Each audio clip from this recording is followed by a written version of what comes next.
Few people get through life without experiencing loneliness. Every age group in every country deals with it. Life has never been as crowded and as lonely as it is right now. Loneliness is known as the epidemic of our time, and stress from loneliness, it can damage the body's immune system and our mental health. Being lonely, feeling isolated, is a contributing factor to early death, an even bigger factor than smoking or obesity, and that is according to 60 Minutes Australia, and most of what I shared is paraphrased from the YouTube video titled Loneliness, an Epidemic as Deadly as Smoking. Loneliness is a major health concern. 70% of Gen Z and millennials admit feeling lonely. Now, I know a lot about loneliness because in my early 20s, before I got married, I was very lonely, and I experienced loneliness again after my divorce when I spent 2 years as a single mother. And during that time, I shared what I was going through with someone, and she sent me this booklet, How to Overcome Loneliness. I'm surprised I still have it. That was 30 years ago. The content of this booklet is adapted from the book Loneliness by Elizabeth Elliot, and I'm going to be sharing some quotes from this booklet and some information from other sources, and I'll also be adding my own comments. The best definition of loneliness I came across, I heard from it was a woman on a video titled, How is the Loneliness Epidemic Affecting Society? And that was on YouTube. She said this: loneliness is the gap between the type and amount of human connection you desire and the type and amount that you are currently getting. So it's like an ache, a longing, something's missing. A quote from the booklet: when we think of being lonely, we usually mean that there are no people around, no one with us, no one to talk to, or else we find that the people around us are not on our wavelength. They don't understand us, and that can be worse than no company at all. So loneliness, in my experience, is not relieved by just anyone's company. It needs to be someone special, someone who understands me, someone who can listen and be there when I need them. It was this last part that forced me to confront the depth of my own loneliness. Of all my friends, no one person could be with me all the time. And even if they could, none of them had the power to do anything about my situation. It was ultimately my problem. Yet here was the Bible saying that God could do something about my loneliness. And that verse in the Bible she's referring to is Psalm 68:6. God makes a home for the lonely. Now, what does that mean? How can God make a home for the lonely? Well, I know exactly what that means because I have experienced this. I went through a period of isolation, 2023. First, I was pulled out of my workplace, then I was pulled away from my family, and then I was pulled away from every friend I had, except for one, and that one friend was geographically distant. And looking back, I can't say that I felt lonely. I remember what loneliness feels like because I remember the way I felt in my 20s and then in my early 30s after my divorce. I remember that feeling, that achiness, that extreme longing for connection with someone. So this recent period of isolation that I went through in my early 60s, it was not a lonely time because I did something very different. I responded to that very differently. I drew close to God.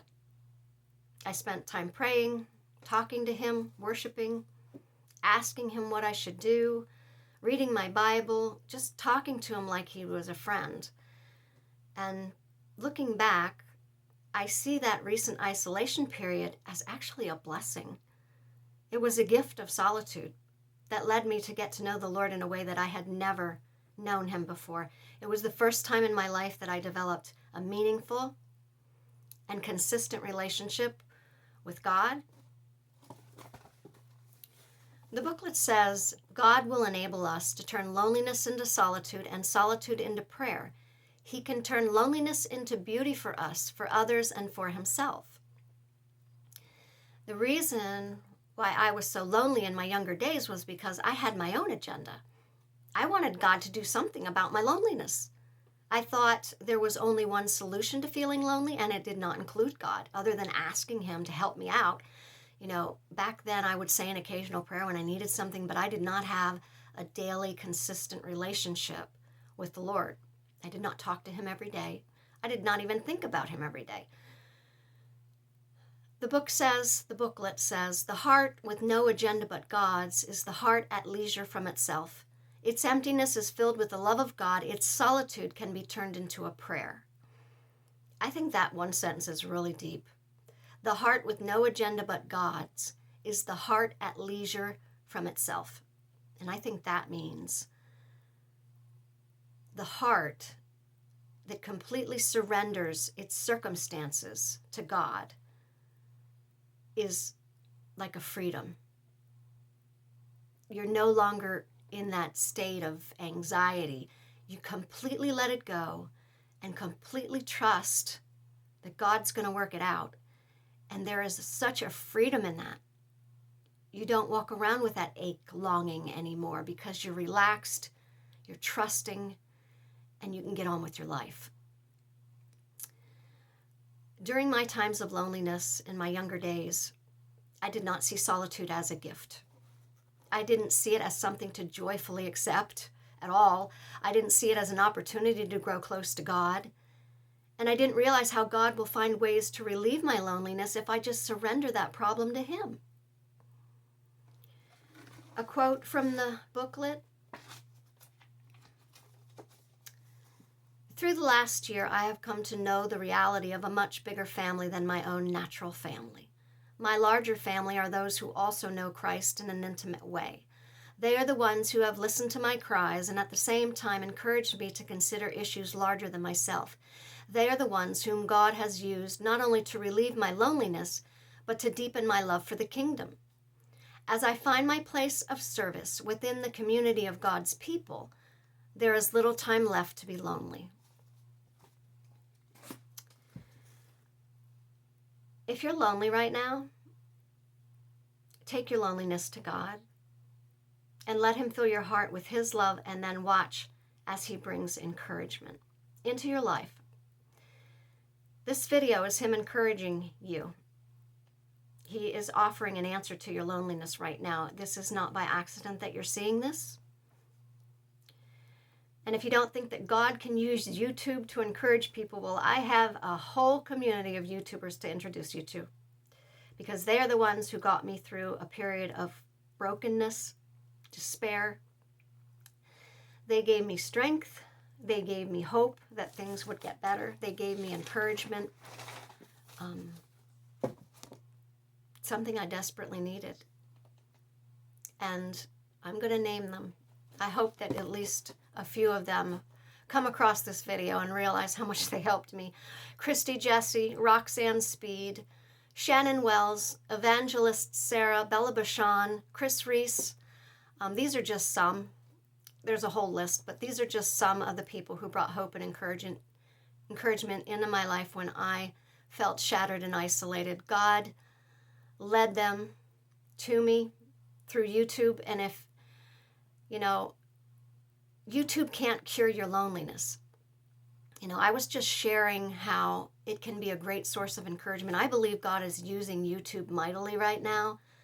YouTube also has dark things on it, but God is using YouTube. There is no doubt in my mind. But as far as meeting people in person, which is what you most need when you're feeling lonely, maybe he'll lead you to a church or a place where you can volunteer. God will lead you to the right people when you're lonely if you simply ask him to do so. He doesn't come into your life without an invitation. You have to ask him to do these things. And you have to develop a relationship with him, because you can't just ask him for something and then ignore him. That's not going to work either. A quote from the book, the last quote I'm going to share from the booklet. The answer to our loneliness is love. Not our finding someone to love us, but our surrendering to the God who has always loved us with an everlasting love. Loving him is then expressed in a joyful and full-hearted pouring out of ourselves in love to others. In the wilderness of loneliness, God wants to give us himself. I have found peace in my loneliest times, not only through accepting the situation as my loving Father's gift to me, but through offering it back to him, who can transfigure it.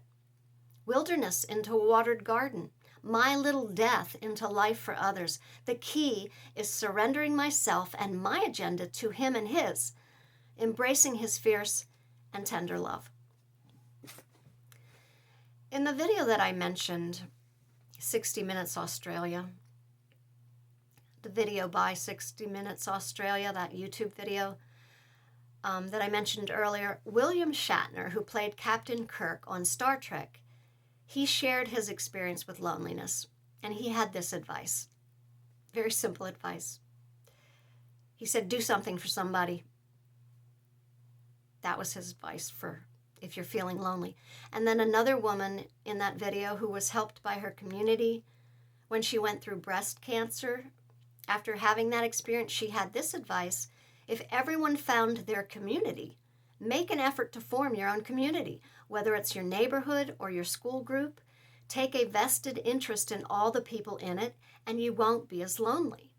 So she offered very similar advice to William Shatner. Basically, forget yourself and take an interest in someone else. Loneliness requires an action from us to overcome it. We need to get up and do something about it. I needed my YouTube community to help me heal, but they are not an answer to loneliness. Social media offers very superficial interaction. It doesn't give us a sense of connection that we get from meeting and talking to people in person. So if you're spending most of your time at home scrolling and you're not getting out among people, you will remain alone without meaningful interaction and a real circle of friends. My advice to a lonely person is two things. First, fill yourself with the love of God every day on a consistent basis. Get yourself a message Bible. This is, I call it my fun Bible. It is just worded in such a way that it is a joy to read without changing any of the meaning. And there are prophets and pastors who endorse this. So, don't feel like you're not getting the right message. It's the right message in different words, as if someone's just talking to you in a casual conversation. It's a wonderful book, and it will help you to look forward to getting into your Bible. That's what it did for me. So just fill yourself with that. Bible reading, worship, prayer, just sitting and talking to God as if he's right there. Spend time with the Lord. Fill yourself up with his love, and then go out and take that love and share it with others. That is the answer to loneliness. And if you don't believe it's that simple, you don't believe that that will work for you, you have not tried it. If you do that, there's no possible way you can feel lonely. It's just not possible. I think that sometimes loneliness is a result of selfishness. When your life is all about you, what you want, the next thing you're going to buy, the next place you want to go, the next fun thing you're going to do. If that's your life and that's all you ever think about on a daily basis, that is the loneliest place in the world.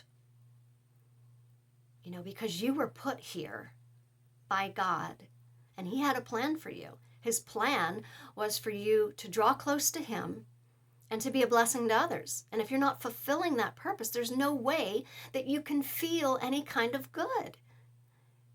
You can't. You're going to feel an emptiness, a longing, because you're not fulfilling the purpose that God put in your heart, soul, and mind. There will be an emptiness. Until you find a way to do those two things. That emptiness you feel, that loneliness, It will never go away. Thanks for staying with me till the end. I appreciate all of you. I'm praying for all of my subscribers. And I will see next week. I don't know what my topic is next week. I have to wait and see. But I very much appreciate you checking in. And I'll see you next week.